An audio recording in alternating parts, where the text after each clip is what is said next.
ಕರ್ನಾಟಕ ರಾಜ್ಯದಲ್ಲಿ ಕಾಂಗ್ರೆಸ್ ಪಕ್ಷ ಮತ್ತು ಕಾಂಗ್ರೆಸ್ ಸರ್ಕಾರ ರಾಜ್ಯದ ಜನರ ಮಧ್ಯೆ ಸಾಕಷ್ಟು ಗೊಂದಲಗಳನ್ನು ನಿರ್ಮಾಣ ಮಾಡ್ತಾ ಇದೆ. ರಾಜ್ಯದ ಕಾಂಗ್ರೆಸ್ ಸರ್ಕಾರ ಅಸಹ್ಯ ರೀತಿಯಲ್ಲಿ ವರ್ತನೆ ಮಾಡ್ತಾ ಇದೆ. ಮುಖ್ಯಮಂತ್ರಿಗಳು, ಉಪಮುಖ್ಯಮಂತ್ರಿಗಳು ಅಧಿಕಾರದ ದಾಹಕ್ಕೆ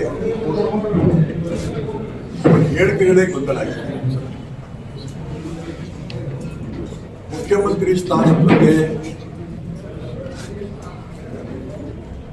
ಮುಖ್ಯಮಂತ್ರಿಗಳ ಜೊತೆಗೆ ನನ್ನ ಒಪ್ಪಂದ ಆಗಿದೆ, ಕೇಂದ್ರದ ನಾಯಕರಿಗೆ ಗೊತ್ತು, ಹೈಕಮಾಂಡ್ ಗೊತ್ತು ಅನ್ನೋಂಥ ಮಾತನ್ನ ಉಪಮುಖ್ಯಮಂತ್ರಿಗಳು ಹೇಳ್ತಾರೆ.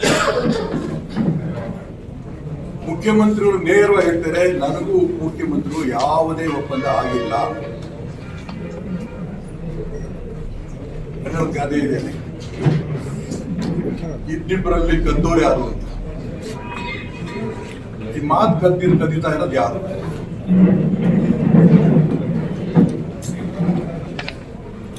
ಇದ್ರ ಮಧ್ಯೆ ಇಡೀ ಸಮಾಜವನ್ನು ಚಿತ್ರ ಮಾಡುತ್ತೆ. ಎಲ್ಲರೂ ನಾವು ಪೂಜ್ಯ ಭಾವನೆಯಿಂದ ಧಾರ್ಮಿಕ ಗುರುಗಳನ್ನ ಗೌರವಿಸ್ತೇವೆ. ಕುರುಬರ ಸಮಾಜ ಸ್ವಾಮಿಗಳು ಸಿದ್ದರಾಮಯ್ಯನ ಪರ ಹೇಳಿದ್ದೇವೆ. ಒಕ್ಕಲಿಗರ ಸಮಾಜ ಸ್ವಾಮಿಗಳು ಡಿ.ಕೆ. ಶಿವಕುಮಾರ್ ಪರವಾಗಿ ಹೇಳಿದ್ದಾರೆ. ದಲಿತ ಸಮಾಜ ಸ್ವಾಮಿಗಳು ದಲಿತ ಪರವಾಗಿ ಹೇಳಿದ್ದಾರೆ. ಇದು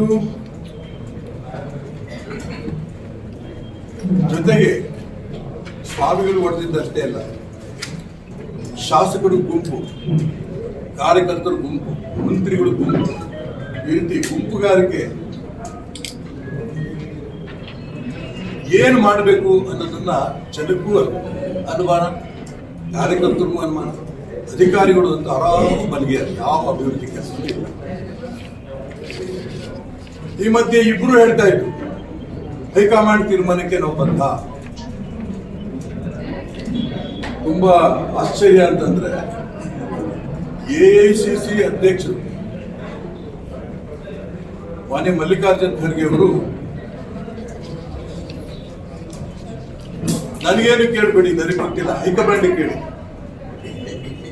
ಅಂದ್ರೆ ಹೈಕಮಾಂಡ್ ಅಲ್ಲಿ ಎಐಸಿಸಿ ಅಧ್ಯಕ್ಷರು ಇಲ್ವಾ?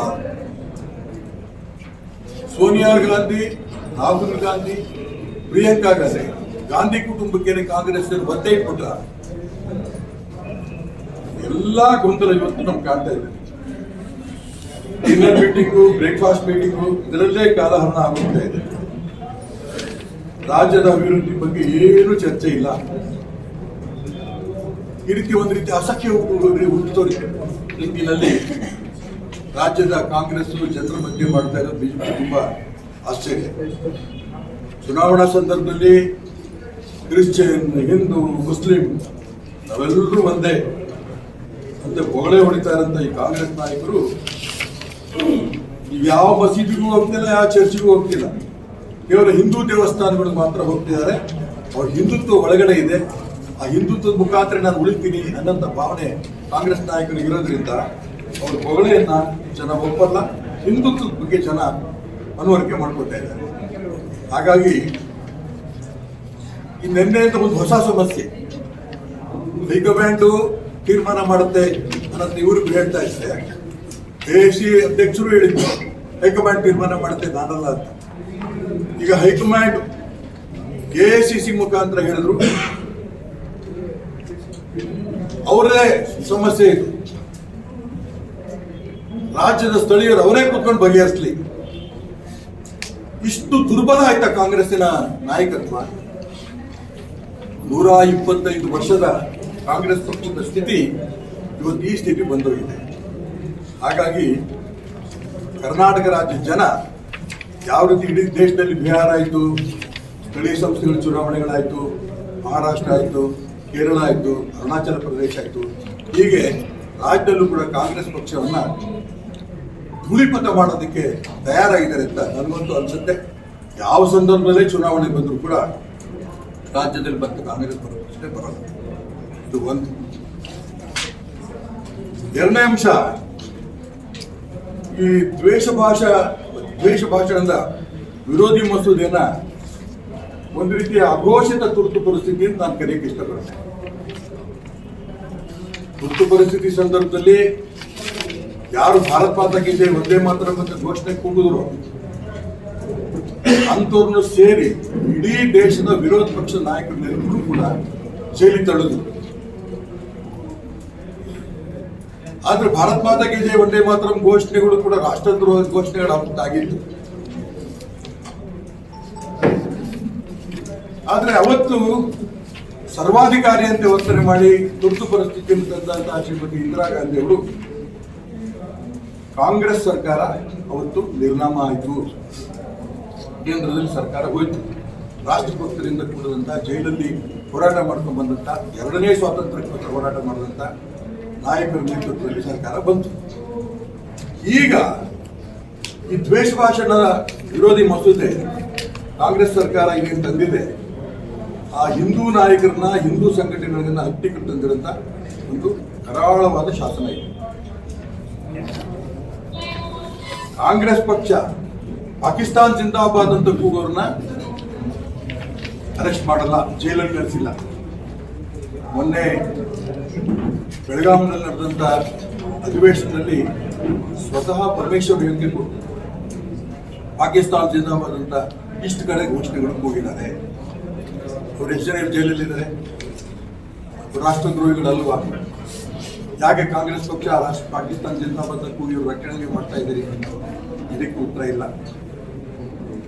ಈಗ ದ್ವೇಷ ಭಾಷಣ ಅನ್ನಂತ ನೆಪದಲ್ಲಿ ನಮಗೆ ಬೇಕಾದವ್ರನ್ನ ಅರೆಸ್ಟ್ ಮಾಡಕ್ಕೆ ಒಂದು ವ್ಯವಸ್ಥೆ ಮಾಡ್ಕೊಂಡಿದ್ದಾರೆ. ಅದು ಜಾಮೀನು ಇಲ್ಲ. 1 ರಿಂದ 7 ವರ್ಷದ ತನಕ ಮೊದಲನೇ ಸರಿ ದ್ವೇಷ ಭಾಷಣ ಅನ್ನೋರಿಗೆ ಶಿಕ್ಷೆ, ಜೈಲು ಶಿಕ್ಷೆ. ಎರಡನೇ ಸರಿ ಆದರೆ 2 ವರ್ಷದಿಂದ 10 ವರ್ಷದ ತನಕ. ನನಗೆ 7 ಕೇಸ್ ಇದೆ ನನ್ನ ಮೇಲೆ ಇವತ್ತು. 70 ವರ್ಷನೂ ಜೈಲಾಗಿರ್ಬೋದು. ಹೀಗೆ ಒಂದು ರೀತಿಯ ಸರ್ವಾಧಿಕಾರಿ ಧೋರಣೆ ಇವತ್ತೇನು ರಾಜ್ಯದಲ್ಲಿ ಕಾಂಗ್ರೆಸ್ ಸರ್ಕಾರ ನಡೆಸ್ತಾ ಇದೆ, ಇದನ್ನು ಯಾವುದೇ ಕಾರಣಕ್ಕೂ ಕೂಡ ಕರ್ನಾಟಕ ರಾಜ್ಯದ ಪ್ರಜ್ಞಾವಂತ ಮತದಾರರು ಇದನ್ನು ಒಪ್ಪಲ್ಲ. ಇದು ನೇರವಾಗಿ ಹಿಂದೂ ಸಂಘಟನೆಗಳನ್ನ, ಹಿಂದೂ ನಾಯಕರುಗಳನ್ನ ಅವ್ರ ಬಗ್ಗೆ ಜೈಲಿಗೆ ಕಳಿಸಿ ನಾವು ಆಡಳಿತ ನಡೆಸಬೇಕು ಅನ್ನೋಂಥ ಒಂದು ಮಸೂದೆ ಈ ಮಸೂದೆ ಆಗಿದೆ. ಯಾವುದೇ ಸಂದರ್ಭದ ಚುನಾವಣೆ ಬರಲಿ, ನಾನು ನೇರವಾಗಿ ಹೇಳಕ್ಕೆ ಇಷ್ಟಪಡ್ತೇನೆ, ಆ ಚುನಾವಣೆಯ ಚರ್ಚೆ ಹಿಂದುತ್ವದ ಪರ ಇರೋದು ಯಾರು, ಹಿಂದುತ್ವದ ವಿರೋಧ ಇರೋದು ಯಾರು, ಇದೇ ನೇರ ಚುನಾವಣೆ ಬರುತ್ತೆ. ಇದಕ್ಕೆ ಮುನ್ನುಡಿ ಇವತ್ತು ದ್ವೇಷ ಭಾಷಣದ ವಿರೋಧ ಮಸೂದೆಯನ್ನ ರಾಜ್ಯದ ಕಾಂಗ್ರೆಸ್ ಸರ್ಕಾರ ತಂದಿದೆ. ತುಂಬಾ ಸ್ಪಷ್ಟವಾಗಿರ್ತೇನೆ, ಹಿಂದುತ್ವದ ಪರವಾಗಿರುವಂತ ಸರ್ಕಾರ ಕರ್ನಾಟಕ ರಾಜ್ಯದಲ್ಲಿ ಕೂಡ ಮತ್ತು ಬರುತ್ತೆ ಅನ್ನೋ ವಿಶ್ವಾಸ ನನಗಿದೆ. ನಾನು ಕೊನೆಯದಾಗಿ ರಾಜ್ಯಪಾಲರಿಗೆ ಮನವಿ ಮಾಡ್ತೇನೆ, ಈ ಒಂದು ದ್ವೇಷ ಭಾಷಣದ ವಿರೋಧಿ ಮಸೂದೆಯನ್ನು ರಾಜ್ಯ ಸರ್ಕಾರ ಪಾಸ್ ಮಾಡಿದೆ. ಇದನ್ನು ಯಾವ ಕಾರಣಕ್ಕೂ ತಾವು ಒಪ್ಪಿಕೊಡುವುದು, ಇದನ್ನ ಅಂಕಿತ ಹಾಕಲೇಕೂಡದು ಅಂತ ಪ್ರಾರ್ಥನೆ ಕೂಡ ನಾನು ಮಾಡಕ್ಕೆ ಇಷ್ಟಪಡ್ತೇನೆ.